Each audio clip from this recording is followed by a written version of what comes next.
So we already have the domain, we already have the cPanel, the web hosting. Now we can actually install WordPress. Now where are you going to install WordPress?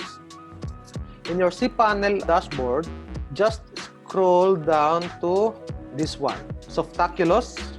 Some web hosting companies have their Softaculous app clickable, but for this one, we can have a preview of some of the softwares inside Softaculous. Think about Softaculous as an app store where you can find different apps, just like WordPress inside. Now, I just have to click on this one to install WordPress. You will see something like this, and just click on install.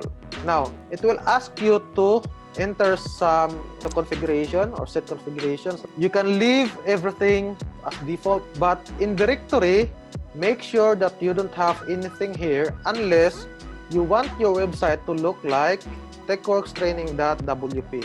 So when you install WordPress, make sure that this is empty. Okay, in directory. As you can see, it says the directory is relative to your domain and should not exist.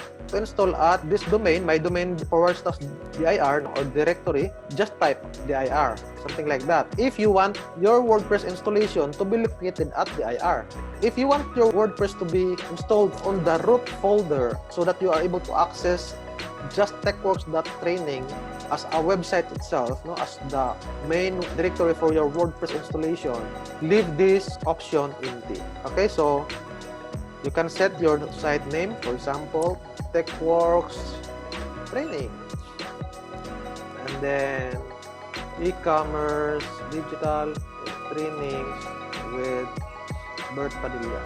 So for example, that's the name of the website and then the description. Now, you can have your admin access details set up here. Basically, this is the admin for your WordPress. So for example, I just want to use TechWorks and the password. Make sure that you don't forget your password, and then the email address that you want to be connected to that WordPress installation. So basically, that's it, And you can also set up email installation details. This is basically tells you to which email address you want your Softaculous to email you when the WordPress installation is completed. Okay, so just review.